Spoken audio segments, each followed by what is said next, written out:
called the council asking for a presentation before the council concerning this project.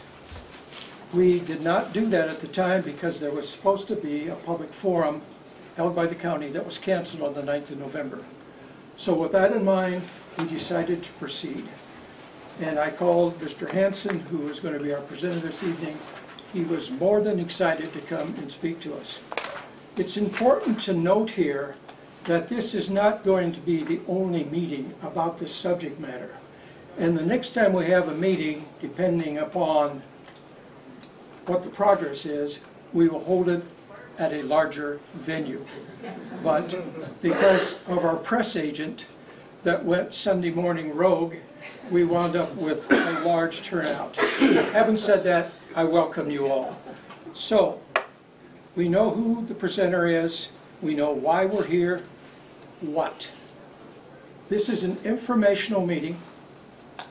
It is not a meeting about whether you accept or you reject, whether you like or you dislike. It is an informational meeting to let you make an informed opinion based upon the presentation. So we get to the presentation. It'll start in about 3 minutes. Mr. Hanson and his staff will present 20 to 25 minutes of information, and you will have 40 minutes to ask questions, make comments. When you do, stand in place, keep your emotions in your pocket, be civil at all times, and I have made arrangements, if that can't be done, that I'll take steps to make sure it is done. That is not a threat. That is a promise. With that having been said, Todd, it's all yours. Well, thank you to the Neighborhood Council and to Eric for inviting us and giving us the opportunity to visit with you this evening. As many of you know, the first introduction to the Madison Food Park project came to the public's attention as a result of the filing of the first iteration of what is the Cascade County Special Use Permit process. Within that document, we outlined for the community and for the planning department some of what we believe are the critical aspects of what we know as the Madison Food Park project. So we want to take a little time, have a little conversation tonight about a couple of elements here. So the first thing that I'm hoping that we can accomplish tonight is talk about the Madison Food Park development in the context of what it is and what it is not. In addition to that, we do want to offer some content material that we've been working on this project for about a year now. And through that process, we have developed what we believe is a sound proposal for this development project. There's a number of technical details that attach to this project. Lots of moving parts, and we want to talk about those. In addition to that, we want to have some sense of perspective. Everyone in here has a different perspective on what this project means to you, what it means to the community, what it means to the state of Montana, what it means to the region, what it means to future generations who live in our community. So we want to talk a little bit about that perspective. And then ultimately, our entire purpose of wanting to be here tonight is to hear from you, is to have a conversation, to provide you and us both an opportunity to engage in some discourse and dialogue about the project itself. We know there are a lot of questions out there. We know there's a lot of opinions out there, and they're varied. We know that passions and emotions as they relate to this project have been pretty high. Knowing all that, we believe that there's an opportunity, and as Eric said, this is the first. This is not a one-off. So if you leave tonight's conversation with more questions, or sometime between now and the next time we get together, you have more questions, there's going to be another opportunity or two or three or four for discussion to take place. And that's really the purpose here. As we've said repeatedly, we are in the preliminary stages of this project development process. And as such, there's a lot of real estate between where we're at right now and where we get to with a finished product on the Madison Food Park project. And through that process, there will be ample opportunity for public input, public comment, suggestions, opinions, considerations, perspective, view that are held by the community. So a little bit of context to start with. The Madison Food Park project is not a stockyard, it's not a livestock holding facility, and it's not an animal finishing site. It's not a venture funded by a group of Hutterite colonies. It's not a brownfield environmental disaster site in the making. It's not an employment opportunity for hostile foreign immigrant workers or terrorists. It's not a plan to destroy the moral fabric of this community. And it's not a hostile takeover by a multinational Canadian corporation. As we know, the Madison Food Park project is a limited liability company registered with the state of Montana. Now, some of this may seem ludicrous to you, but we have seen this in responses from the community. That there is a perception out there as to what the Madison Food Park project is. And it's really none of those things. So by contrast, what is it? It's an opportunity for economic growth, certainly for Cascade County, surrounding communities, and ultimately the state of Montana. It's an opportunity for agricultural producers and expanding agribusiness enterprises, family farms and ranches to have a direct access to a local food processing facility. It's an opportunity to design and build a commercial value-added agribusiness complex that incorporates a balanced approach to development, while simultaneously recognizing the responsibility to be a good neighbor and also to be a valued member of the community. But the challenge: how do you realize that opportunity without jeopardizing what are the very things that the people who make up the community value most? And that is a significant challenge. Not one that we underestimate. Not one that we take lightly. Not one that we're just asking you to validate based upon what we say alone. Our response has always been, and will continue to be throughout this entire process, at the planning level, at the development level, and at the operating level, to listen, to learn, and respond where, when, and how possible with information that is accurate, information that is factual, information that is substantive, and importantly, information that is supported by objective analysis. The Madison Food Park project, planned as a commercial commodity food processing campus. The complex will include a number of value-added and aligned agribusiness-based enterprises, including a dairy processing plant, a distillery, a beef processing plant, a poultry processing plant, and a pork processing plant. And those are the 5 components as they are currently in development for the Madison Food Park campus. The design also incorporates a substantial utility support grid and a resource recovery network and infrastructure platform. Design and engineering for all phases of the plant construction are underway and ongoing. They're subject to refinement and improvement. Automated technology will be a critical component of the plant operations in relation to transportation, logistics, supply chain economics. Construction of individual facilities will be sequential and phased across a multi-year building cycle. And that's been one key question that I think that the community has been left to speculate about, and one in which we hope to clear up. This is not a project that springs to life overnight. It doesn't land on the site 7 miles outside of town overnight. It's on a trajectory of development which is sequential, which means we will start at one point, and 5 years later, within that 5-year window of opportunity, we will build out the project in all 5 aspects. So the impact: traffic, housing, neighborhoods, schools, services, property values. Two components which have resonated very clearly with us on the project development team from the community are water. What do we do with it?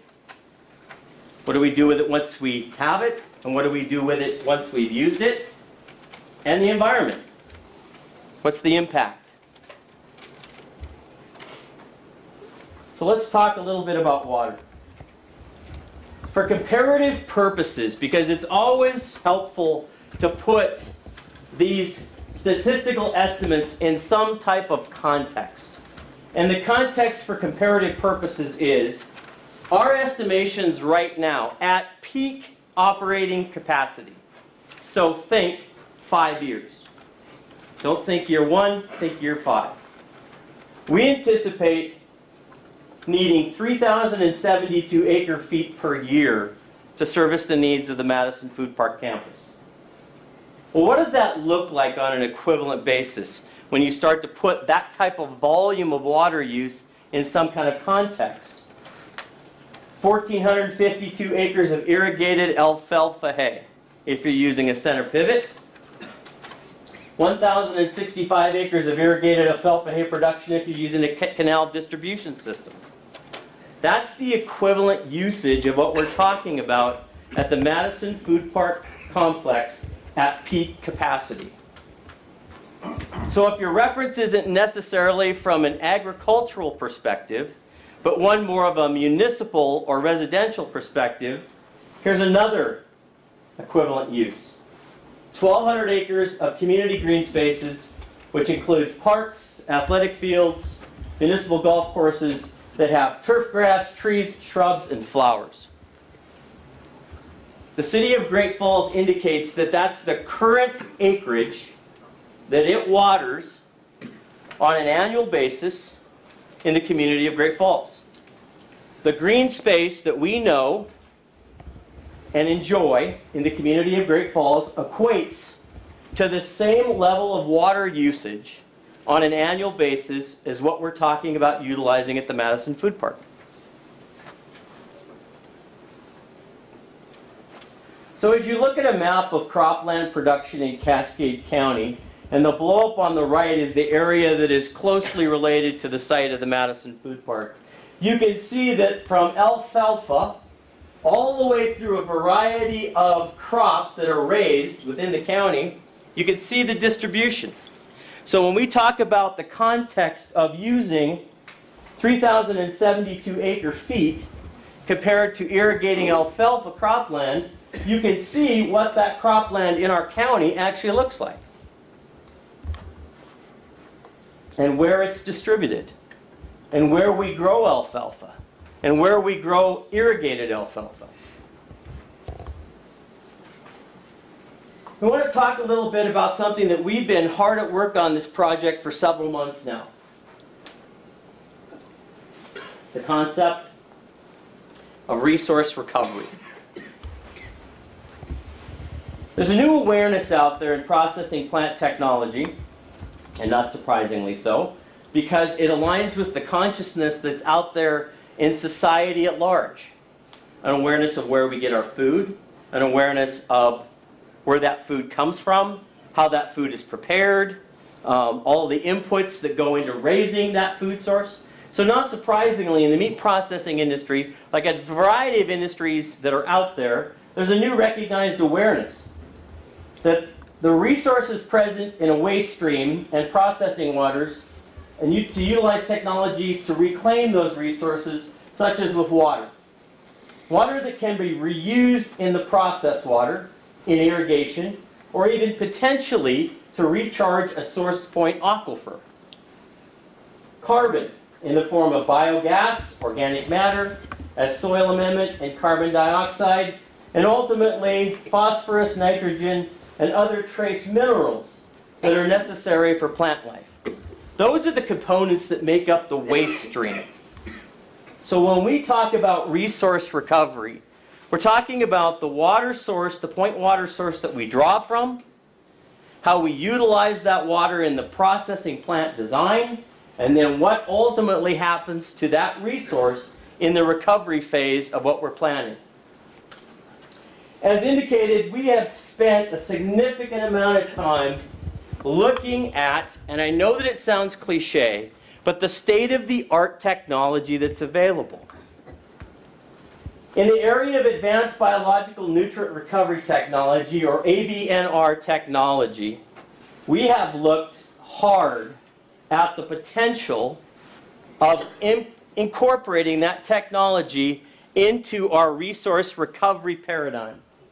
So for us, it involves making the best use of our water resources to reduce the impacts on both surface water resources and groundwater aquifers. The proposed technology under review by our project team will maximize the reuse potential of the processed water used at the facility. The water will be cleaned to a high standard and reused for fresh water, processed water, and other purposes, and then subjected to the best available technology, and then reused again. As you can imagine, this technology allows us to significantly reduce the water drawn from the aquifer. The 3,072 acre-feet that we are projecting right now with the incorporation of this technology that we're introducing tonight is an opportunity to change that footprint, to reduce the amount of water which we know we're going to utilize from, as you're all aware, the Madison aquifer. So if we can reduce that footprint by putting in place systems and technology that is currently available to us in resource recovery, then it's a win-win. Ultimately, the water is cleaned and can be used for potential aquifer recharge also. Not something that we're prioritizing, but certainly it's comforting on some level to know that the quality of treatment of the wastewater that we're talking about to the advanced biological nutrient recovery technology that exists out there could potentially be returned to the aquifer. There's a company in Missoula, Montana that has cutting-edge technology. It's a technology that has been looked at very closely by the governor's office and their Department of Economic Development. They clearly believe that there's merit in assessing this technology and determining its scalability to a project like the Madison Food Park. That ABNR technology, or Advanced Biological Nutrient Recovery System, is a biological water treatment platform. So how does it work? First, you collect the wastewater and the waste solids, which we refer to as the biomass, that require treatment. And without treatment, they cannot be reused in their initial form. Then you separate the solids in the water through screens and dissolved air flotation, DAF systems, and filters. Then the solids go to anaerobic digestion, and the water goes on to the ABNR system. Solids from the anaerobic digester are recovered as both bio-based fertilizer and biomethane gas are recovered in that process. The remaining nutrients of organic carbon, carbon dioxide are used to grow the algae that is harvested and sold as a value-added commodity, which is an end byproduct of the ABNR technology. It results in type 1 reclaimed water that can either be used for processing, irrigation, potable water, aquifer recharge, or surface water discharge. So your typical anaerobic digestive cycle. Waste solids are slurry in your digester. That which is filtered through goes to the ABNR system. The two byproducts that come off, as I've indicated, are biogas and fertilizer. Two commodities that can be returned directly back to the marketplace in a conscientious, responsible manner. So the ClearAs ABNR technology is scalable for different municipal and commercial applications. Currently, ClearAs is involved in a project for the South Davis Sewer Water District in Bountiful, Utah, where they are implementing this technology on a scale which is equivalent to what we're anticipating for the Madison Food Park project. Their estimates right now through this facility will be 4,483 acre feet per year, which is slightly larger than what we're talking about at our peak demand. So this is technology that is making its way from R&D through piloting and now is making its way onto the ground in actual applications that are scalable, and that has been the question for us as the project development team for Madison Food Park. What's the technology that's available, and is it scalable for our application? Does it make sense for an application that's the size of the Madison Food Park? So the benefits. Reduction of resource recovery footprint and the elimination of treatment ponds and solid waste lagoons. We know a number of you have had grave concerns about the placement of wastewater lagoons. And we would say rightly so. So, having recognized that, we spent a significant amount of time vetting this technology, talking to experts in the field, looking for applications, as I've indicated, that are scalable, that would eliminate the need or the necessity for treatment ponds and solid waste lagoons. In addition to that, it'll allow us to capture the gas production that can be used to provide renewable energy supplies and reduce the carbon footprint of the facility. One possibility of the biogas is to turn it back from the digesters, run it through turbines, and generate the electrical needs of the entire Madison Food Park complex, which would mean that we would then not be pulling off the grid. We would be reducing our carbon footprint because we would be generating our own electrical needs from the capture, which is a byproduct of the ABNR technology, on site and utilizing it on site.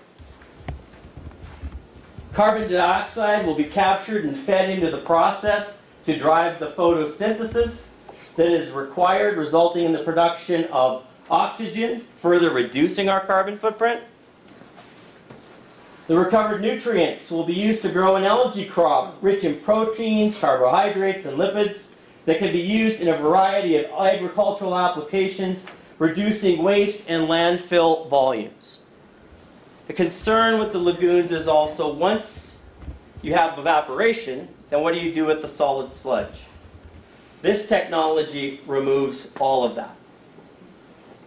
It's no longer a factor in the plan. It's no longer a limiting consideration on how we implement this technology and move forward with the Madison Food Park development proposal. The new facility will include cutting-edge technology to recover resources, maximize the use of water, and reduce the impacts to the environment. So if you're taking care of your own electrical needs and you're not pulling off the grid, you change your carbon footprint. If you take what is some would see as a liability, which is the wastewater stream coming out of the facility, and you convert that to a commodity, which is the biogas, the fertilizer, and the green algae, now you've also reduced your carbon footprint. So conventional biomass treatment methods, we know what these look like. Typically, agricultural waste is historically relied upon anaerobic ponds, lagoons, sometimes followed by aerated lagoons, and then a settling pond from which the solids are dredged and then land applied. The problems are obvious. Odor, vector attraction, groundwater and surface water pollution, and the potential for greenhouse gas emissions. The ABNR technology that we are looking at and incorporating into the Madison Food Park project eliminates those entirely. It changes our footprint entirely.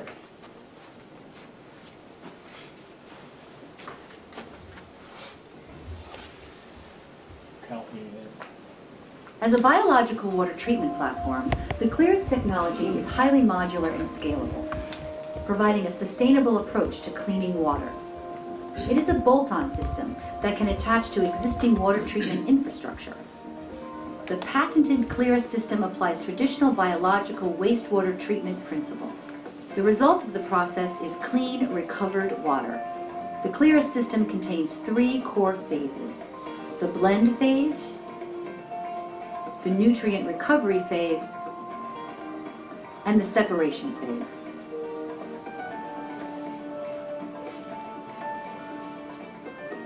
In the blend phase, contaminated wastewater and CO2 are mixed with a proprietary blend of algae and other biological organisms to create a biodiverse mixture flow.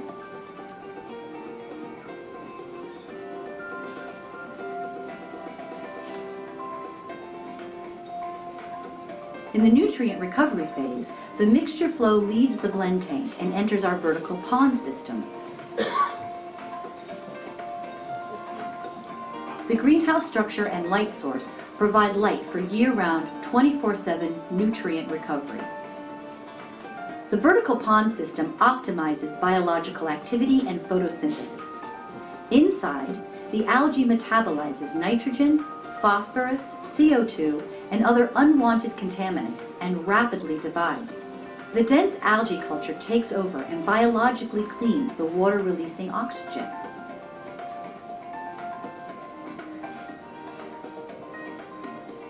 The vertical pond system is self-cleaning and runs continuously with zero waste.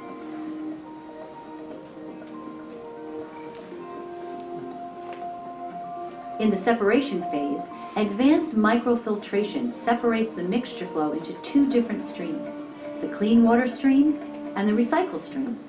The recycle stream sends healthy return activated algae and other biological organisms to reseed new wastewater entering the blend tank, starting the treatment cycle over again. Excess waste-activated algae is harvested from the treatment process. The Clearest treatment process has been shown to reduce phosphorus by a factor of 10 times and nitrogen by a factor of 3 times. The clean water stream is now free of harmful levels of contaminants. It can be safely discharged or sent back for reuse in upstream plant operations. The Clearest system cleans water sustainably.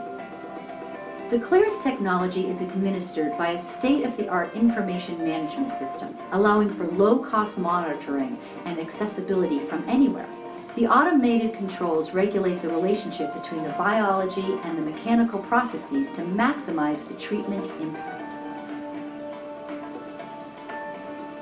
The Clearest system is highly modular, scalable, and flexible to meet a variety of water quality needs. Unlike traditional mechanical and chemical technologies, the Clearest system produces zero waste and has a competitive total cost of ownership. Cape Cod is not any different than Montana, Texas, California, anywhere. It is not immune to pollution, basically, and nutrients being dumped into the wastewater is no different anywhere you go.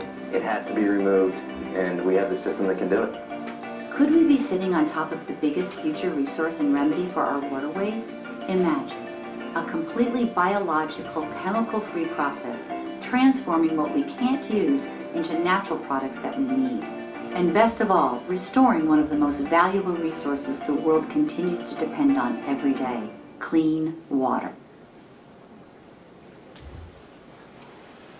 So the next steps for us, and hopefully for you, are to complete and submit for review the amended special use permit application to the Cascade County Planning Department. It's been an enormous amount of speculation as to why the Madison Food Park and Friesen Foods is looking to amend the special use permit application. ABNR technology. We're not deaf. We've heard what our community has said.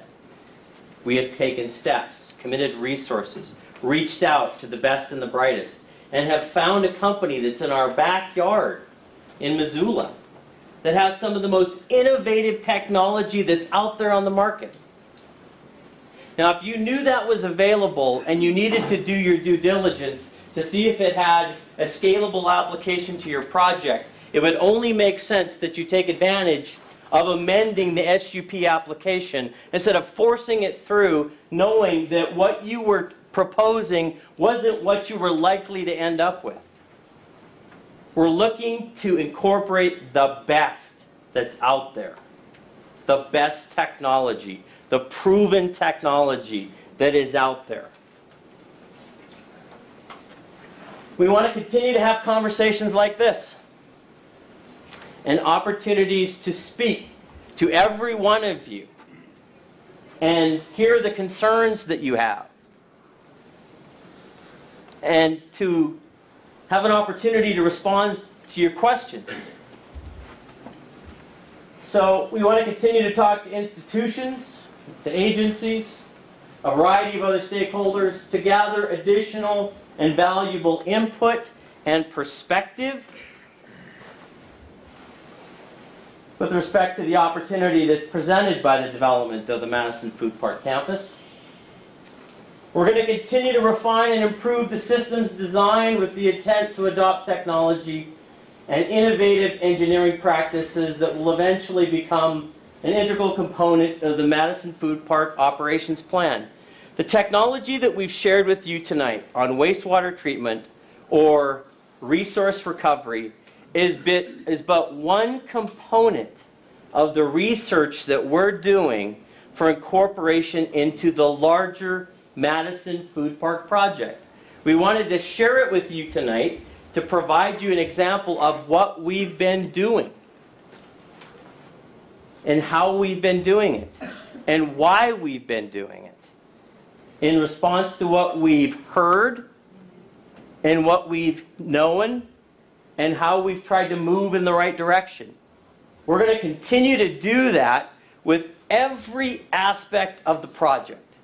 Not just water, not just wastewater, but every component of the project will get the same level of scrutiny, it'll get the same level of reflection, it'll get the same level of public input, and then adjustments where and when necessary will be made. We're going to continue to develop and expand the opportunities for collaborations with agribusiness-based enterprises, farm and ranch producers, the Great Falls business community, the Montana University system, local trades and industry organizations, economic development groups, elected officials, federal and state and local regulatory agencies. We want to demonstrate an ongoing commitment to be a responsible member of the community through actions and consistent performance. There's been a misconception that our silence meant something other than it did. Our silence meant we were doing our due diligence. We were studying all the options. We were listening to what you were saying. We were looking for mechanisms by which to change what we were doing. And instead of getting out ahead of ourselves and getting out ahead of the regulatory agencies, who we have to submit very detailed, very complex concepts to, we've been doing our due diligence. So those of you in the audience or in the community who thought that our silence was a reflection of that we were running from you, or that we were hiding from you, or that we didn't want to have the conversation, or something was up our sleeve, you're just flat wrong. We were doing our work. We were learning what we needed to know based upon what we didn't know. And that's where our commitment continues to lie.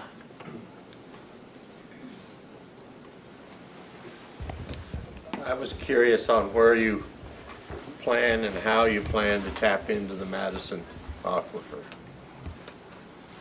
We have enlisted the services of a company called Hydro Solutions. And the primary hydrologist on our project through that organization is Dave Baldwin. He's the senior engineer at Hydro Solutions. We are relying upon his years of experience, and experience not just in water and water use, water utilization and water rights, but in particular the Madison Formation, because it is a very interesting natural occurring aquifer. And we know that one of the first things that we've got to do to prove out what we believe we know about the volume of water that would be available to us, either based on our preliminary estimates or what's likely to be our refined actual volumes of use with the introduction of the ABNR technology, will be the first step will be a test well. We've got to figure out if the test well tells us what we think we know. So that will be the first step in the process of determining whether the Madison aquifer can withstand and how it can withstand and what the likely outcome would be or impact would be if we draw out the volumes of water either in our initial projections or our refined projections will be. And that will be valuable information and information that we will share with you. So when we have that in hand and we've analyzed that data, we're prepared to share that information with the public so that you can see with your own eyes what the experts in the field are telling us. Not what they're telling us and we're filtering to you or that we're editing for you. It will be what it tells us. And then based upon that information, we're going to need to make some decisions. And we'll get more public input and hear what the public has to say. Adrian? Thank you for being here. I think you're brave for doing that. I am completely against this so far, but I do have questions for you.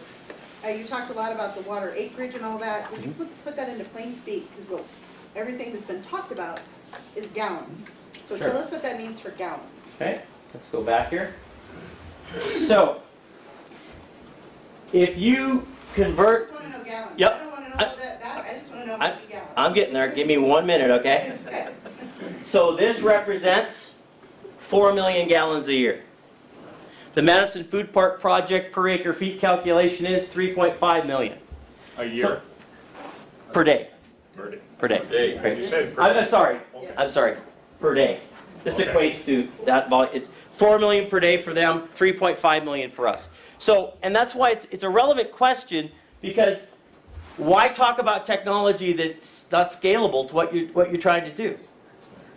That was one of the challenges in looking at what was out there, because ABNR technology has been around for a while. We're not plowing new fields here. We're looking for applications that make sense on the size, scope, and scale that we need them. So that's the kind of water volumes in gallons that we're talking about. And follow up to her question, are we talking about based on how many acres you have compared to what's used in an alfalfa field, or just in use in general? Are you comparing acre to acre usage, or just for the plant? We're talking about acre feet of usage and how 1,452 acres of irrigated alfalfa over the course of the year uses as much water as we do. And how many acres are you?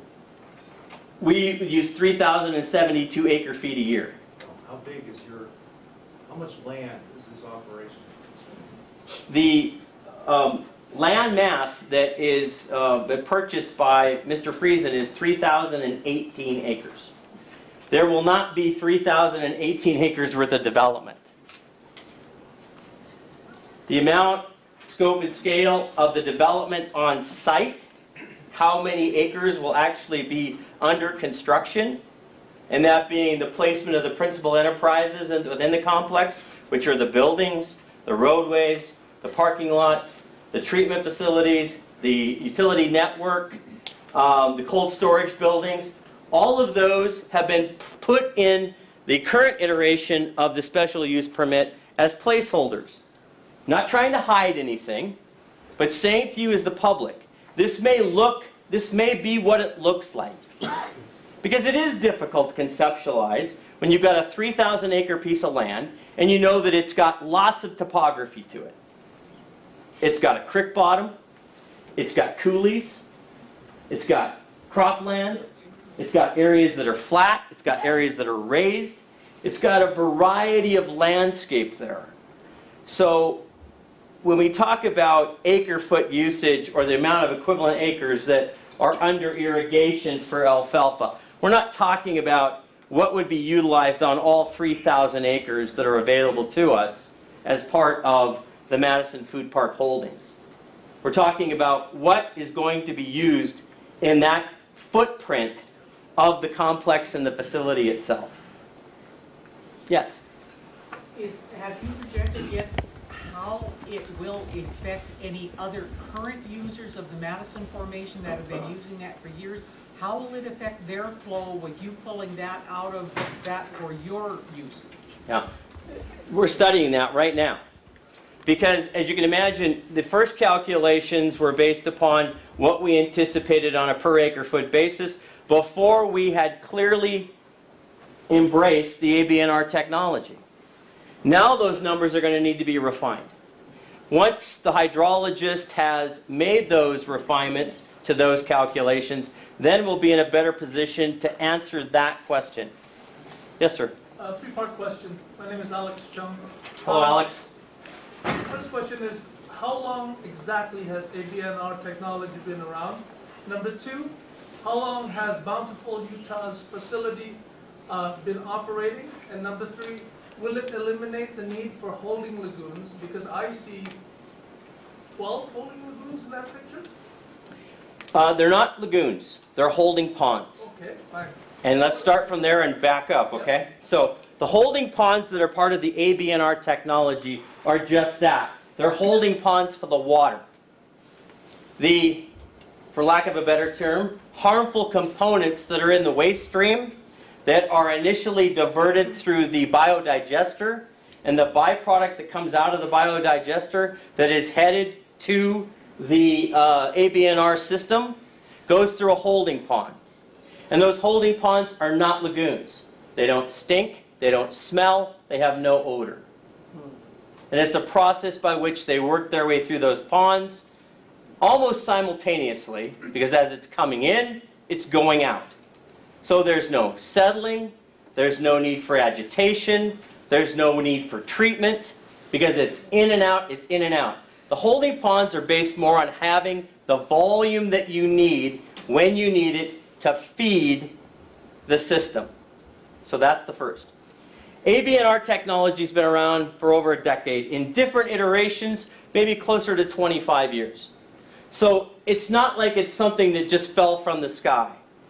What's different about it, though, is once again, ClearAs's proprietary component of this allows for it to be scalable in a way that makes sense for our application.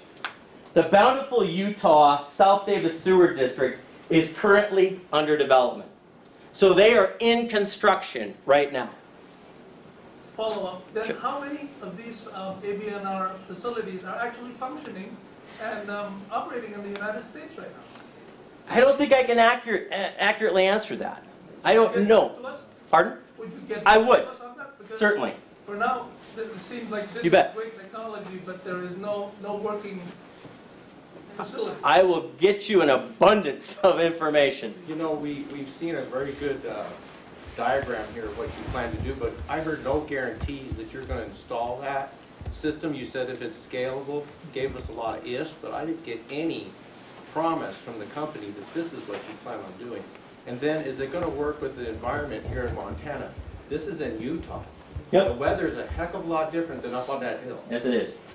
Today, the folks at ClearAs announced that they will be putting a similar system in a place called Beaver Dam, Wisconsin. And if any of you are familiar with Beaver Dam, Wisconsin, it's a lot like the environmental conditions in Great Falls, Montana. Their January looks a lot like our January, and our march. And one of the critical aspects of utilizing this technology is the digester piece. Digesters are not a one-size-fits-all. Digester technology has come so far in the last 10 years, and it's a direct result of its initial applications were limited to places where it was warm, not places where it was cold. And so that technology has evolved and is now applicable to what we're talking about as far as putting this in Great Falls, Montana. Back to your question. The mandate from Mr. Friesen to my firm, when we accepted the appointment to this project, was to find the best that's out there. Locate what we all think is cutting-edge technology. Find the best consultants. Speak to the experts in the field. Look at what's available. And to answer your question, why wouldn't we adopt this technology? Why wouldn't this become part of the Madison Food Park? We have taken something that is a liability, which is the wastewater, and through this process we convert it into a marketable commodity, which is yet 3 more revenue streams: biogas, biomass, and algae. The byproduct of what we're going to do creates 3 more bites at the apple.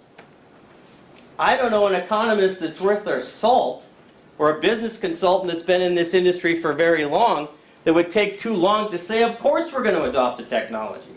It makes all kinds of sense from multiple perspectives. So you're guaranteeing this is going to be your technology? Or an iteration of it. Are you asserting that between the 3 there will be no waste, or how much actual tons of waste per annum are we talking about? In the context of what component of the waste? I'm asking you, if it's not one of the 3 pieces, how much waste, actual waste is left over that's not going to be part of the 3-piece system? The folks at Clearaz tell us it's a zero-sum game. So you're saying there will be no... I'm saying to you is what they're telling us, and certainly I'm relying upon them. And that's not a disclaimer. I'm just saying, I'm just telling you what's been said to us. Is that what comes off in the biomass in the form of fertilizer, what comes off in the form of biogas that can be marketed as green gas or used as green gas to accommodate the electrical needs of the plant, and the water purification that happens. Obviously what we're going to do when the water comes out the other end, we're going to turn it around and run it right back through the plant. So, and then the algae. And the algae component that's there is once again a marketable commodity, that it is a byproduct, and it comes off, and then you further process it or add value to it. Mrs. Hermiller.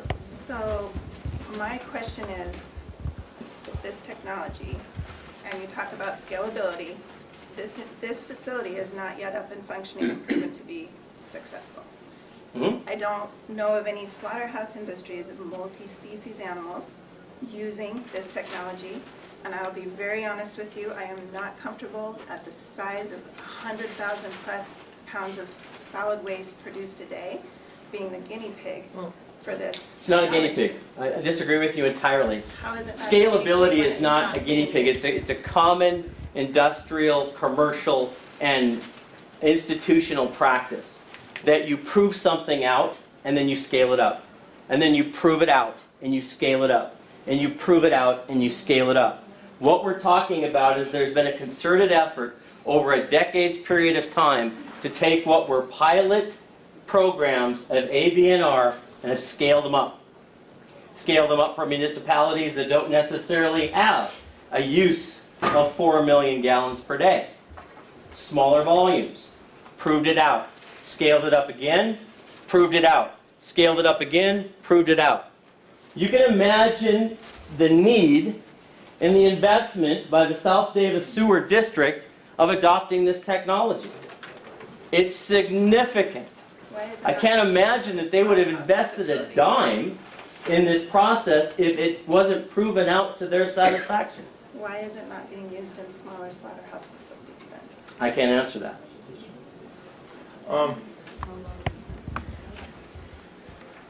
I have a statement or two, and then I have a couple questions. Can I get your name? The initial press releases were kind of horrible because they dropped these bombs with no real backing as far as what's really going on, and those included 3 million gallons of water a day, which had everyone running around with their hair on fire, and then 3,000 workers with no real justification on what. There was like loads of livestock, you know, and so my one question revolves possibly about some of those specifics.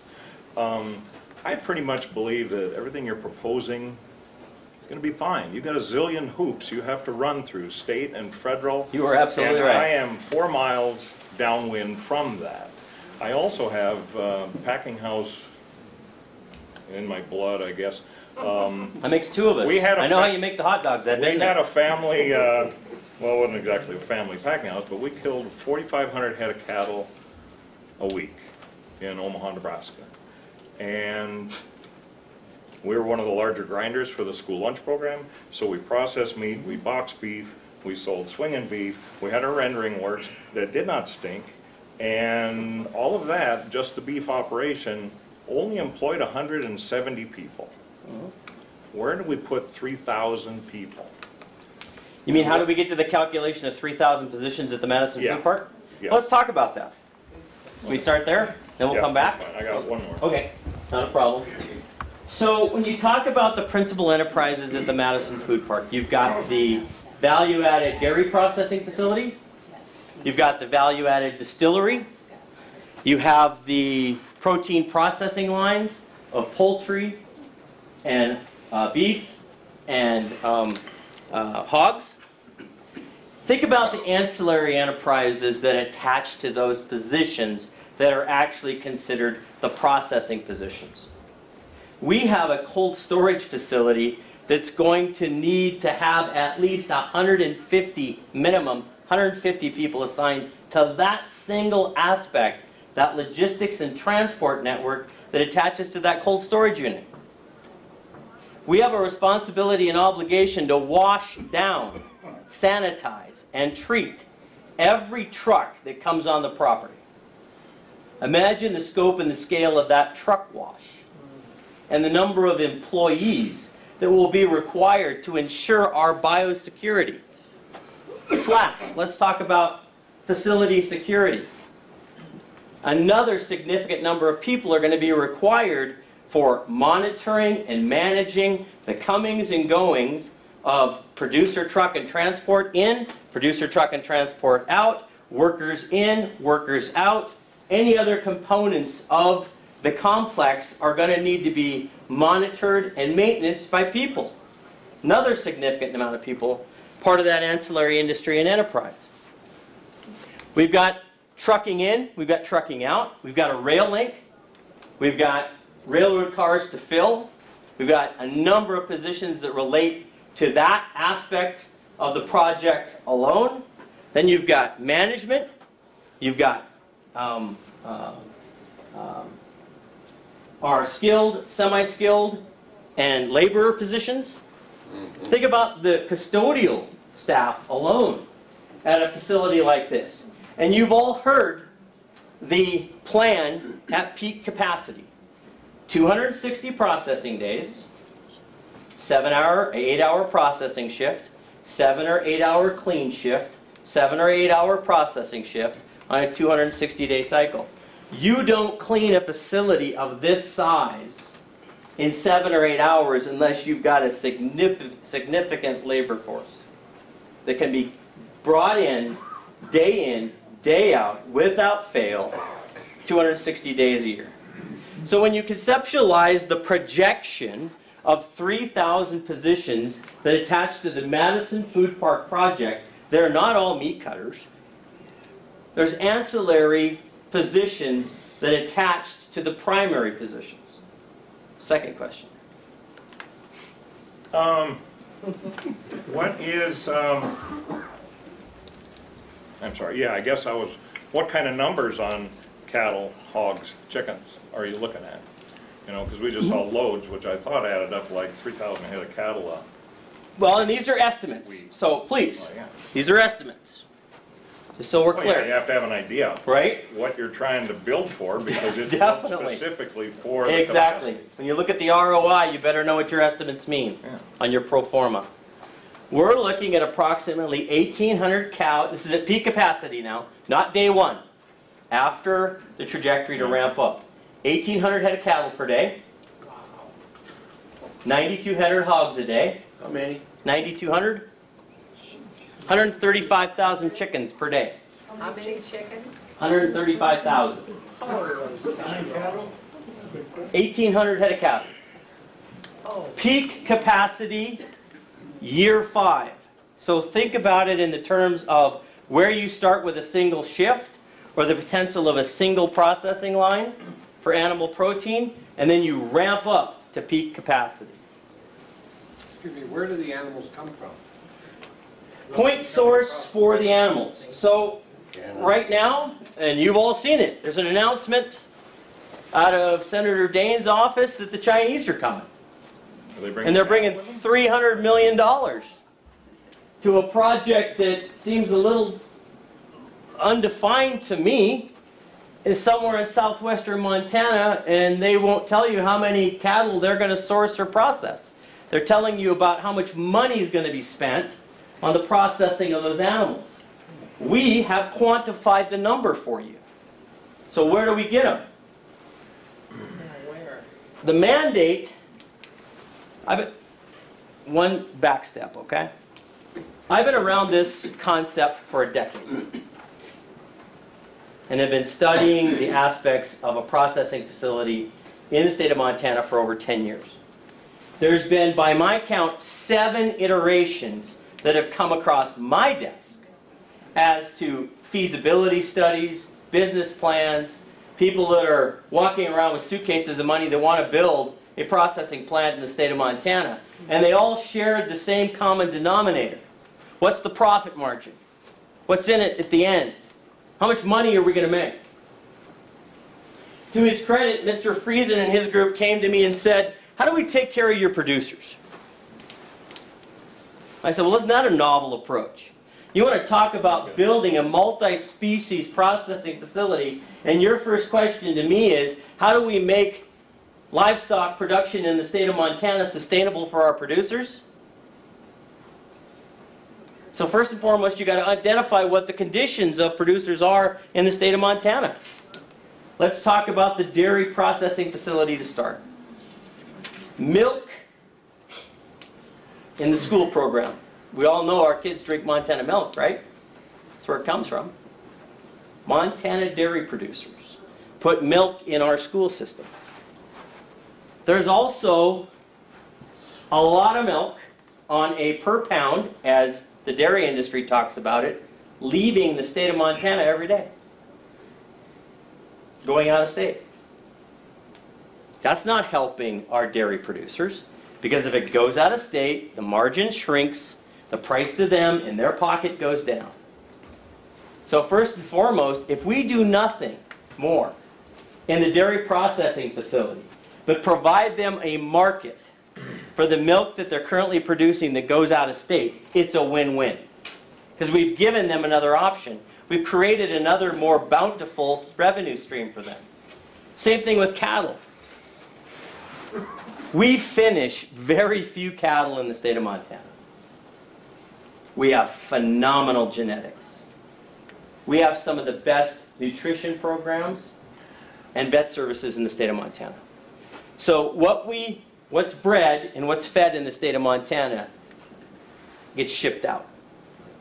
Then it gets finished, and then a premium is realized on the other end for a product that we here at the producer level have had all the responsibility to getting to the premium and have never had an opportunity to access the premium because we don't get any value-added component. We have to capture that value-added component. The only way you do that is process in the state of Montana. So our cattle industry has to have a processor if their industry and their livelihood and our neighbors are going to be sustainable. That's not my opinion. Ask any economist in the state of Montana who's looked at this. Agriculture is the #1 producer for us. In order to continue to make it a sustainable economic enterprise in the state of Montana, we have to provide more opportunity for our producers.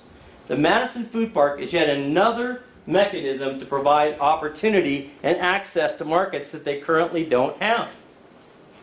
Yes, sir. Where are they going to feed those out then? Well, here's what we'd like to believe will happen on economies of scale. Does it make more sense for producers and people who are already in the business, who look at what we're trying to do here from a production perspective, to expand their operations, to finish out? We want and expect a Montana branded protein product in poultry and in cattle and in chickens, or in hogs, sorry, my mistake. And in order to do that, you've got to first and foremost access the production that's here in the state of Montana. And that's what we intend to do. So this is all Montana product that's coming into this? That's what you're referring to as Montana products, Montana products. Yeah, the strategy right now on scale up is to use Montana product first and foremost. Do you want me to hocus pocus and crystal ball to the future? That's not reasonable.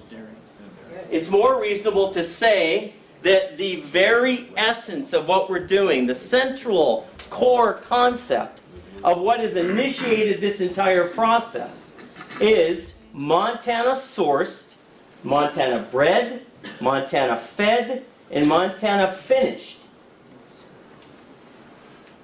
In other words, you're not bringing anything from Canada.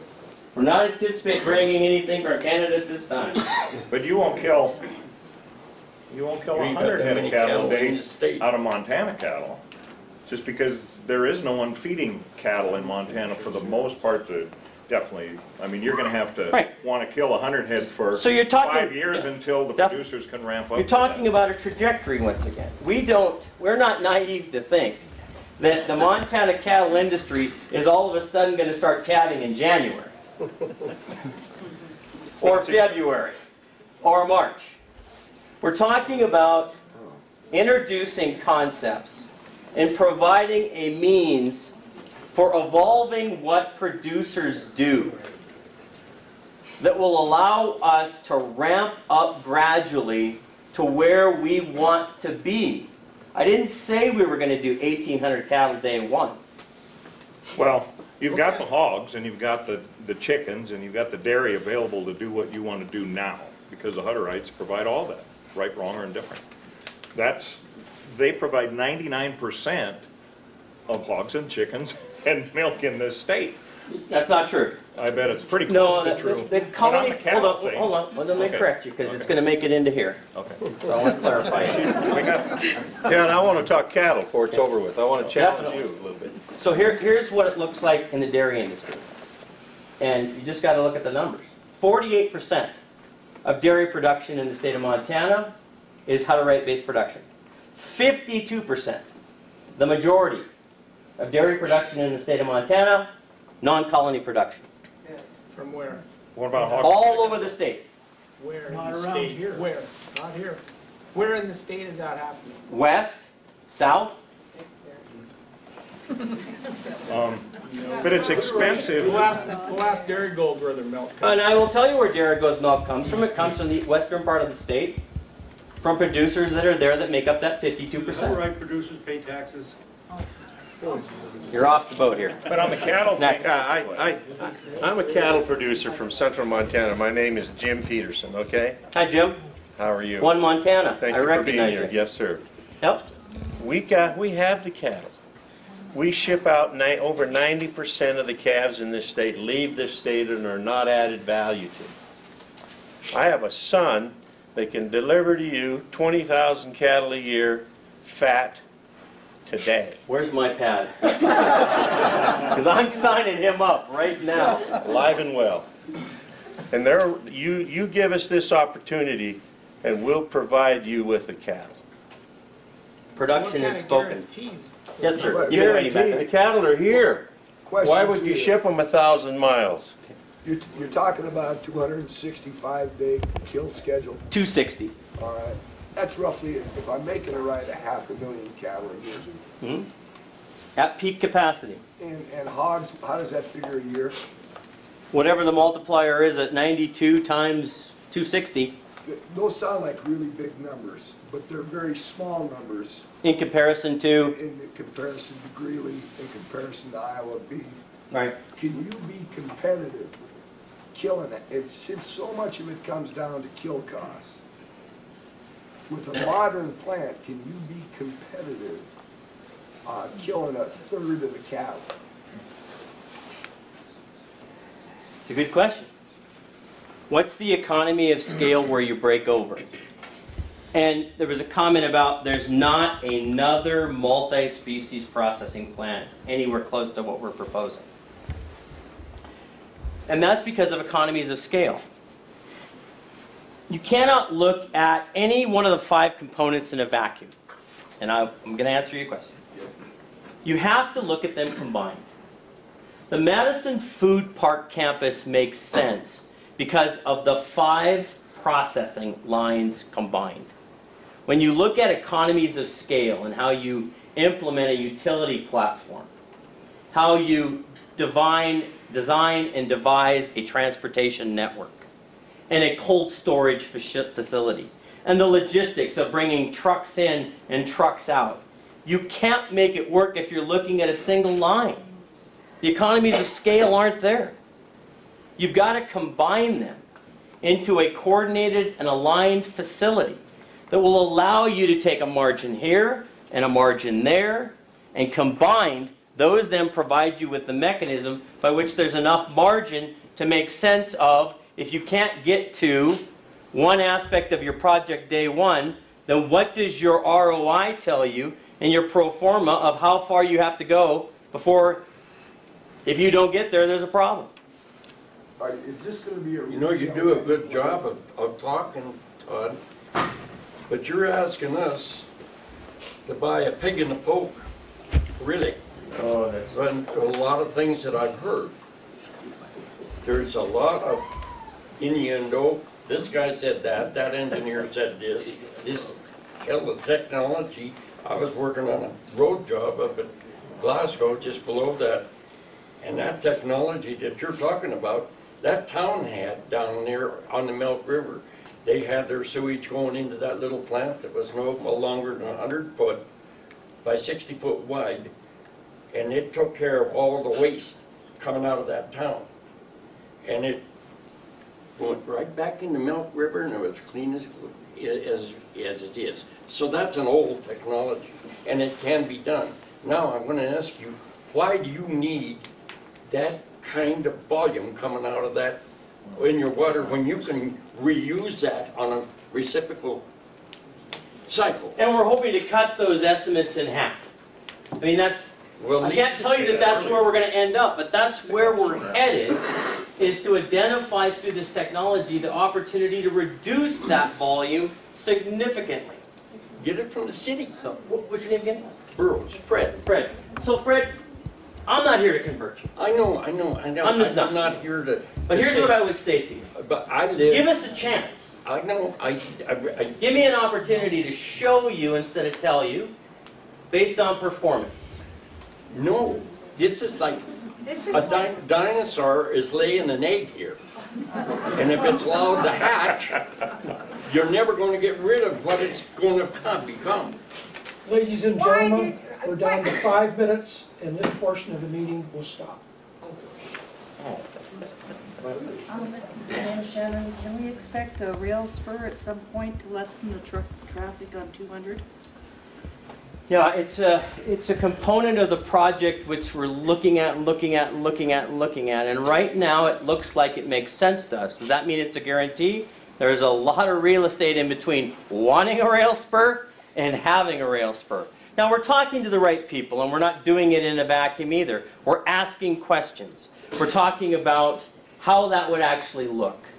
What impact that rail spur could potentially have on our neighbors.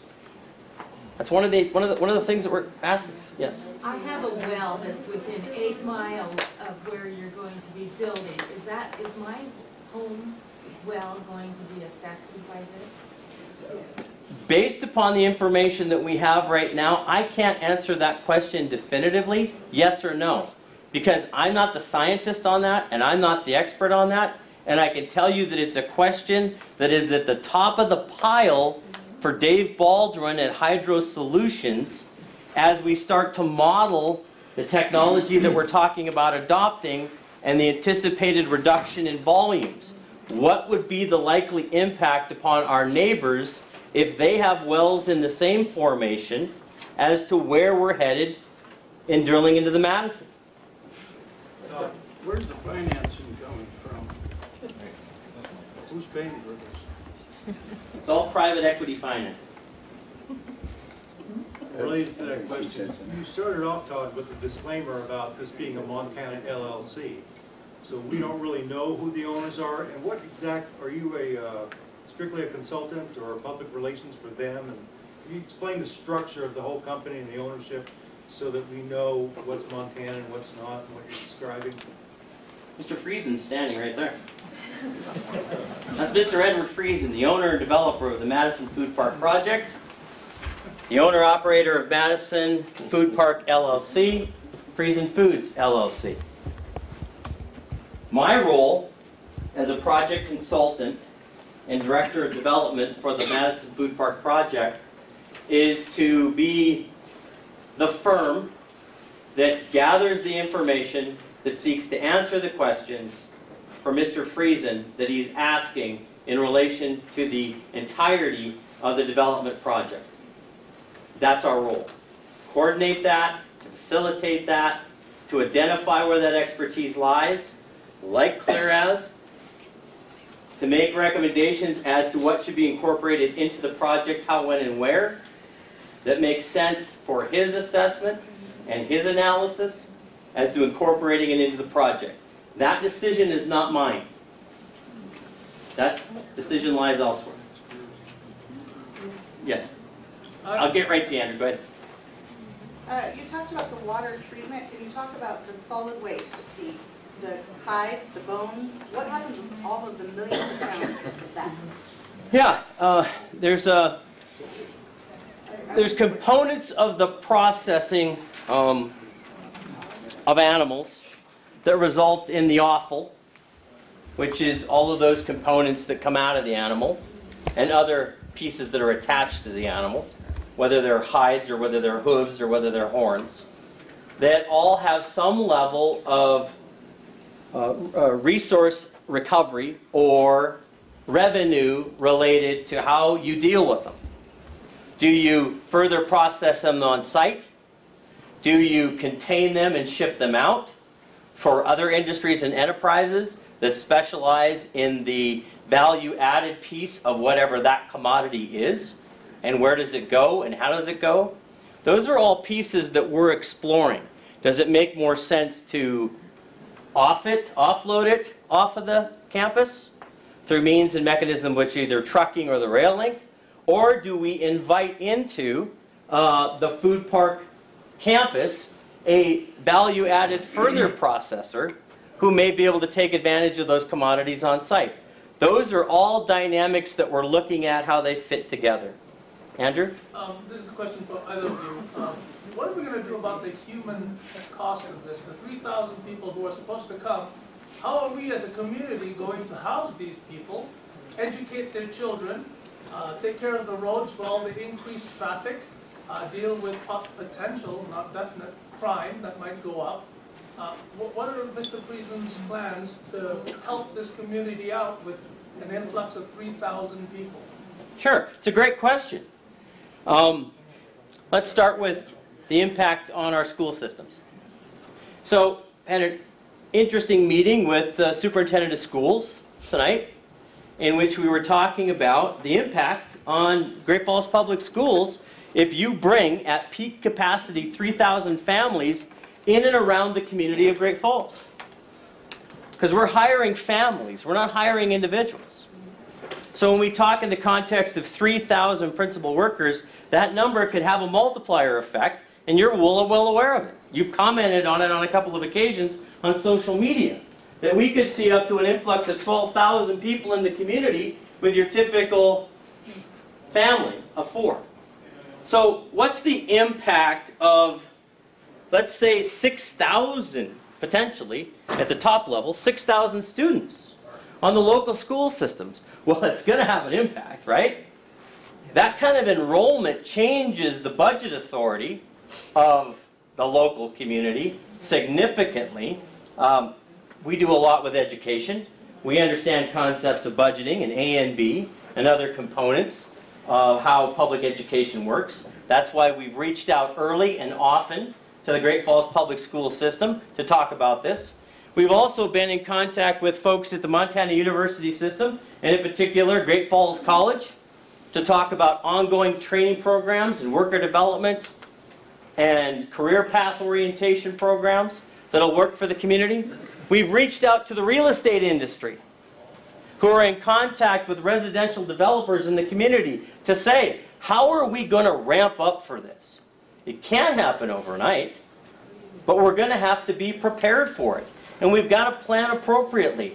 Not our plan, but the people who do this best, the people who have the most direct vested interest in making sure that it happens the right way. They become part of the advisory process to our project.